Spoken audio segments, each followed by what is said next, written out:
ఆంధ్ర తెలంగాణలో తక్కువ ఫీజులతో high quality results ఇస్తున్న ఏకైక సంస్థ Tirumal IAS institute. Welcome to Suman TV. Bank లోన్ల పరిస్థితి ఏంటి? హైడ్రా కూల్చివేతలు ఎక్కడైతే జరిగాయో అక్కడ ఏ ఇళ్ళు అయితే కూలిపోయాయో అక్కడ బ్యాంకు లోన్ల పరిస్థితి ఏంటి అనేది ఇప్పుడు అతిపెద్ద ప్రశ్నగా మారుతోంది. చాలాసార్లు మనం హైడ్రా కూల్చివేతల తర్వాత విక్టిమ్స్ వాయిస్ విన్నాం. వాళ్ళు చెప్తున్నారు బ్యాంకు లోన్ ఇచ్చింది, జిహెచ్ఎంసీ పర్మిషన్ ఇచ్చింది, హెచ్ఎండిఏ పర్మిషన్ ఇచ్చింది, లోకల్ నీటిపారుదల శాఖ అధికారులు పర్మిషన్ ఇచ్చారు. ఇన్ని పర్మిషన్లు ఇచ్చిన తర్వాత కూడా మా ఇల్లు ఎఫ్టీఎల్లో ఉంది, అనుమతి లేని నిర్మాణం అని ఎలా కూల్చివేస్తారని బాధితులు అంటున్నారు. ఈ ప్రశ్నలు కేవలం హెచ్ఎండిఏకి, ఇది హైడ్రాకి మాత్రమే కాదు, ఈ ప్రశ్నలు బ్యాంకులకు కూడా ఇప్పుడు ఎదురవుతున్నాయి. అట్ ది సేమ్ టైం ఏదైతే చాలాసార్లు చూసాం, ఒక వ్యక్తి అయితే ఇవాళ గృహప్రవేశం చేశారు, తెల్లారిలోపు ఇల్లు కూల్చేశారు. ఇంకో వ్యక్తి అయితే ఇల్లంతా సర్దుకొని వచ్చాడు, కనీసం సామాన్లు సర్దుకుంటామంటే కూడా దానికి టైం ఇవ్వలేదు. హైడ్రా అధికారులు చెప్తున్నారు అన్ని పేదలని టార్గెట్ చేసి ఎక్కడా కూల్చివేయట్లేదు, అన్ని పరిశీలించిన తర్వాత అక్కడ వేరే యాంగిల్స్ చూసిన తర్వాతే కూల్చివేతలకు అనుమతులు ఇస్తున్నామని చెప్తున్నారు. మొత్తానికి నోటీసులు ఇవ్వకుండా ఇళ్లను కూల్చివేయడం అనేది ఇప్పుడు అతిపెద్ద ప్రశ్నగా మారుతుంది. ఇప్పటి వరకు మొత్తం హైడ్రా ఇప్పటి వరకు దాదాపు 27 ప్రాంతాల్లో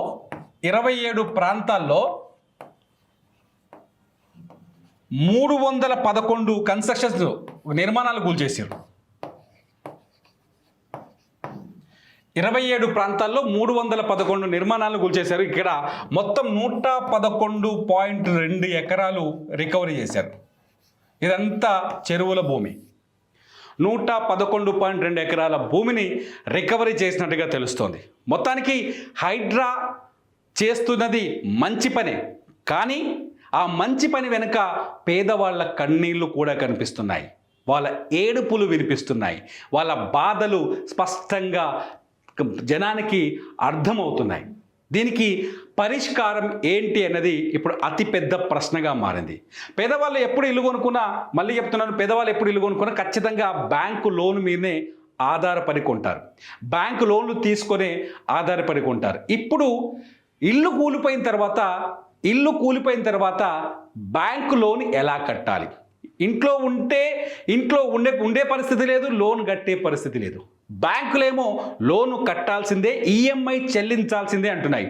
ఆర్బీఐ గైడ్ లైన్స్ ప్రకారం ఒకవేళ కన్స్ట్రక్షన్ కూల్చివేసినా లేకపోతే అనుమతి లేకపోయినా దానికి బాధ్యత కస్టమరే వహించాలి అని చెప్పేసి బ్యాంకులో ఉన్న కొంతమంది నిపుణులు మనం మాట్లాడినప్పుడు అదే విషయాన్ని చెబుతున్నారు. సో ఇప్పుడు సామాన్యుడికి దారేది అనేది అతిపెద్ద ప్రశ్నగా కనిపిస్తుంది. అయితే బ్యాంక్ లోన్ల విషయంలో చాలా స్పష్టంగా ఇంతకుముందు చెప్పాను వేరే వీడియోలో, జిహెచ్ఎంసీ అనుమతి, హెచ్ఎండిఏ అనుమతి ఉన్న చోటనే ఈ బ్యాంకులు లోన్లు ఇచ్చాయి. సో బ్యాంకులు ఏమంటున్నాయి, జిహెచ్ఎంసీ హెచ్ఎండిఏ అనుమతి ఉంది కాబట్టి మేము లోన్ ఇచ్చామని చెప్తుంది. అయితే ఇందులో ఎక్కువగా లోన్లు ఇచ్చిన బ్యాంకులు ఏందో తెలుసా? ఎన్బిఎఫ్సిలు, నాన్ బ్యాంకింగ్ ఫైనాన్స్ కంపెనీలే ఎక్కువగా లోన్లు ఇచ్చాయి. అందులో ఎల్ఐసి కావచ్చు, టాటా కావచ్చు, పులట్రోల్ అని ఒకటి ఉంటుంది, పులట్రోల్ కావచ్చు, బజాజ్ కావచ్చు. ఇలే ఎవరైతే ఈ కొంచెం అనుమతులు అటు ఇటు ఉన్న చోట, మల్లంపేట దగ్గర కూల్చేసిన విల్లాలకు ఎక్కువగా లోన్లు ఇచ్చింది ఎల్ఐసి. వీళ్ళకి రికవరీ ఎలా అనేది ఇప్పుడు పెద్ద తలనొప్పిగా మారింది. 1-2 కాదు, కోట్లు, 100 కోట్లు. ఇప్పటి వరకు ఈ 311 నిర్మాణాలు కూలిపోయినాయి కదా. ఈ 311 నిర్మాణాల విలువ దాదాపు 3 నుంచి 4 వేల కోట్లు అయి ఉంటుంది. 3 నుంచి 4 వేల కోట్ల నష్టమై ఉంటుంది. ఎవరికి? బ్యాంకులకి. నష్టం కాదు, కష్టం. ఇప్పుడు ఇంకా నష్టంగా దాకా పోలే కథ, కానీ 3 నుంచి 4 వేల కోట్ల వరకు కష్టం ఇరుక్కుపోయినట్టుగానే చెప్పొచ్చు. ఇందులో మామూలు వాళ్ళ పైసలు కూడా 1000 కోట్లు ఉంటాయి ఈజీగా. సామాన్యుల పైసలు 1000 కోట్ల పైనే ఉంటుంది. దాదాపు 5,000 కోట్లకు పైగా ఇప్పుడు డబ్బులు ఇరుక్కుపోయాయి హైడ్రా లేకపోతే ఎఫ్టీఎల్ బఫర్ జోన్ ఇష్యూలో. సో బ్యాంకులు చాలా స్పష్టంగా చెప్తున్నాయి ఏంటంటే, కస్టమర్ల కంటే ముందే డెవలపర్లు కూడా లోన్లు తీసుకుంటారు. సాధారణంగా ఒక ప్రాజెక్ట్ ఉందనుకోండి, ఒక 1000 అపార్ట్మెంట్లో 2000 అపార్ట్మెంట్లో కట్టే పెద్ద పెద్ద వీళ్ళ టవర్స్ ఉంటాయి కదా, ఈ టవర్స్ ఉన్న కాడ ఏం చేస్తుంది అంటే బిల్డర్ కూడా లోన్ తెచ్చుకుంటాడు. బిల్డర్ ముందే పోయి లోన్ తెచ్చుకుంటాడు. ఏ బ్యాంకు, ఐసిఐసిఐకో లేకపోతే హెచ్డిఎఫ్సికో లేకపోతే యాక్సిస్ బ్యాంకో లేకపోతే ఇంకేదో బ్యాంకో బిల్డర్ పోయి లోన్ తెచ్చుకుంటాడు. ఆయన ఏం చేస్తాడు, మినిమం 100-200 కోట్లు తెస్తాడు. మినిమం 100 కోట్లు, 100-200 కోట్లు మినిమం తెస్తాడు. లేకపోతే ఈ 100-200 కోట్లు తెచ్చేటప్పుడు ఏం చేస్తాడు, ఆ ల్యాండ్కి సంబంధించిన హెచ్ఎండిఏ అనుమతులు కావచ్చు, జిహెచ్ఎంసి అనుమతులు కావచ్చు, నీటిపారుదల శాఖ అనుమతులు కావచ్చు, లేకపోతే మున్సిపాలిటీకి సంబంధించిన అనుమతులు కావచ్చు, అన్ని అనుమతులు తీసుకొచ్చిన తర్వాతనే కన్స్ట్రక్షన్ చేస్తాడు. ఈ అనుమతులు ఇచ్చింది ఎవరు, అధికారులు. ఇవాళ హైడ్రా ఏం చెప్తుందంటే లోకల్ అధికారుల్ని మేనేజ్ చేసి బిల్డర్లు అనుమతులు తెచ్చి అనుమతుల పైన లోన్లు తెచ్చి FTL బఫర్ జోన్లలో నిర్మాణాలు చేపట్టారు. ఆ నిర్మాణాల్లో అన్ని అనుమతులు ఉన్నాయని సామాన్యుడు భ్రమపడి కొనుక్కున్నాడు, దానికి మేము బాధ్యత వహించలేమన్నట్టుగానే మాట్లాడుతుంది హైడ్రా. ఈ అనుమతులన్నీ వచ్చేసరికి ఏం చేస్తారంటే మిగతా బ్యాంకులు కూడా, అవతల బ్యాంకు అప్రూవల్ ఉంది కాబట్టి మనం కూడా ఇవ్వచ్చని మిగతా బ్యాంకులు కూడా లోన్లు ఇస్తాయి. ఇండివిజువల్ నాలాంటోడో నీలాంటోడో, ఇప్పుడు వీడియో ఉన్నావు కదా, నీలాంటోడో పోయి లోన్ ఇల్లు కొనుక్కోవాలనుకున్నాకో ఈ పత్రాలు తీసుకురాని ఒక 8-9 లిస్ట్ ఇస్తారు. ఆ లిస్ట్ తీసుకొని పోగానే దాన్ని అప్రూవల్ చేసేస్తారు. అన్నిటి గతం వేరే బ్యాంక్ అప్రూవల్ ఉంది కాబట్టి మనం ఏం చేస్తాం, అడ్వాన్స్ కడతాం, తీసుకుంటాం, అది పోతాం. సరే, బిల్డర్ ఏం చేసాడు, నీకు అమ్ముకున్నాడు, బయటపడ్డాడు. బ్యాంక్ ఏం చేసింది, అక్కడికి ఆ బిల్డర్కి ఇచ్చిన లోన్ రికవరీ చేసుకుంది. ఇక మిగిలింది నీకు ఇచ్చిన లోన్ సంగతి ఏంది, నువ్వు ఇరుక్కపోయినావు. సో మొత్తానికి సామాన్యుడు మాత్రం అతి పెద్ద ప్రశ్నల వలయంలో ఉన్నాడు. దీనిపైన ప్రభుత్వం స్పష్టత ఇవ్వకపోతే సామాన్యుడి పరిస్థితి దారుణంగా ఉండే అవకాశం కనిపిస్తోంది. ఇది నా మాట కాదు, బ్యాంకర్లే మాట్లాడుతున్నారు. ఖచ్చితంగా బ్యాంకర్లు లోన్ కట్టకపోతే ఫోన్లు చేసి టార్చర్ చేసి ఇంటికి మనుషులు పంపించి వేధిస్తారు. ఇప్పుడు అంటున్నారు కొందరు ఎక్స్పర్ట్స్, బ్యాంక్ ఎక్స్పర్ట్స్ ఏమంటున్నారంటే FTL పరిధిలో కానీ ఇప్పుడు హైడ్రా కూల్చివేతల దగ్గర నష్టపోయిన ఇంటి యజమానుల పైన లోన్లు కట్టమని ఒత్తిడి చేయలేం, కానీ ఏదో రకంగా రికవరీ చేసుకోవాలి కదా అని చెప్తున్నారు. రికవరీకి బ్యాంకుల దగ్గర 2 ఛాన్స్ ఉన్నాయి. ఒకటేమో ప్రాపర్టీ ఉంటే ఆ ల్యాండ్ని సొంతం చేసుకోవాలి.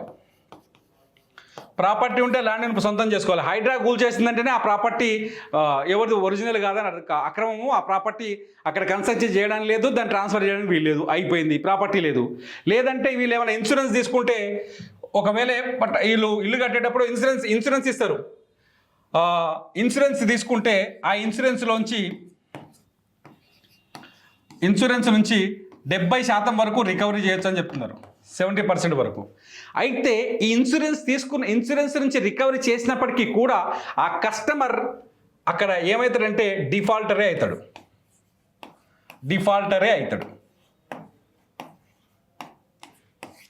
ఇన్సూరెన్స్ రికవరీ చేసినప్పటికీ కూడా డిఫాల్టర్ అయ్యే అవకాశం కనిపిస్తుంది. అట్లాగే లోన్ ఇచ్చిన అకౌంట్స్ అన్నింటినీ NPL చేస్తారు, నాన్ పర్ఫార్మింగ్ అకౌంట్స్. NPL చేయడం వల్ల ఏమైందంటే భవిష్యత్తులో ఆయనకి ఏ లోను రాదు. సింపుల్, ఏ లోను రాదు, భవిష్యత్తులో ఏ లోన్ రాదు. బ్యాంకు మనల్ని శత్రువులా చూస్తుంది అన్నట్లు లెక్క. NPA అయినామంటే బ్యాంక్ కస్టమర్ శత్రువులా చూసే అవకాశం ఉంది. సో ఈ బ్యాంకుల బారి నుంచి, ఈ లోన్ల నుంచి ఎలా తప్పించుకోవాలన్నది ఇప్పుడు అతిపెద్ద ప్రశ్నగా మారుతుంది. సామాన్యులు ఇల్లు కోల్పోయారు, ఇప్పుడు బ్యాంకులో ఉన్న పరపతిని కూడా కోల్పోతామా? బ్యాంకుల వేధింపులు తట్టుకోక ఎన్ని సమస్యలు అంటే, ఒకటి చాలా క్లియర్, ఒకసారి రాస్తాను. 1, ఆస్తి పోయింది.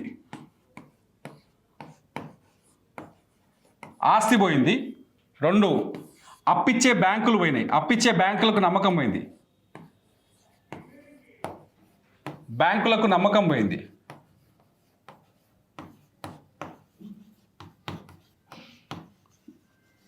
3, సంపాదించిన డబ్బులు పోయినాయి, డబ్బు పోయింది. 4, భవిష్యత్తులో ఎవడో అప్పియ్యాడు.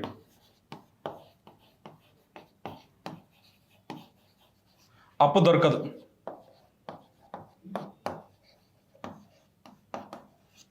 ఇక చూసుకోండి, హైడ్రా బాధితుల అతిపెద్ద సమస్యలు ఇంకా చాలా ఉండొచ్చు. 1, ఆస్తి పోయింది, కొత్త ఆస్తి, ఇల్లు కొనుక్కుని ఇల్లు పోయింది, ఆ ఆస్తి కోల్పోయింది, ఆ రోజుతో ఇల్లు ఇంకా కనిపించట్లేదు. అప్పిచ్చిన బ్యాంకులపై నమ్మకం పోయింది, లోన్ కట్టకపోతే బ్యాంకు లోన్ ఇవ్వదు, లేకపోతే కోర్టుకు వెళ్ళాలి, కోర్టు చుట్టూ తిరగాలి. 3 వచ్చేసి ఇన్సూరెన్స్ కవర్ చేసి NPAగా మిగిలాలి, సిబిల్ పోతుంది, సిబిల్ పోతే బ్యాంకులకు మన మీద నమ్మకం పోతుంది. నాలుగోది వచ్చేసి కష్టపడి బ్యాంకు లోన్ మొత్తం తేడు కదా, ఎంతో కొంత సగం కొంత డిపాజిట్ మనం కట్టాల్సి ఉంటుంది కదా, అవి కష్టపడే డబ్బులే ఉంటాయి, దాచుకున్న డబ్బులు అయితే ఎవరికి ఉంటాయి, ఆ కష్టపడి సంపాదించిన డబ్బులు పోయినాయి. ఇక పోతే భూమి బ్యాంకులు భవిష్యత్తులో అప్పిచ్చే అవకాశం కూడా లేదు. సో పరపతిని కూడా కోల్పోతున్నారు. సో హైడ్రా విక్టిమ్స్ పరిస్థితి ఇది. ఈ హైడ్రా చెరువుల్ని కాపాడాలనే సదుద్దేశంతో సామాన్యులు కూడా సమస్యలోకి వచ్చారు. దీనిపైన ప్రభుత్వం ఎటువంటి నిర్ణయం తీసుకుంటుందనేది ఆసక్తికరంగా మారింది. ప్రభుత్వం ఇటువంటి పరిస్థితుల్లో ఏం చేయాలనేది మీరు కామెంట్ చేయండి. మీ కామెంట్స్ పైన వీడియో చేయడానికి నేను ప్రయత్నిస్తాను. చూస్తూనే ఉండండి సుమన్ టీవీ.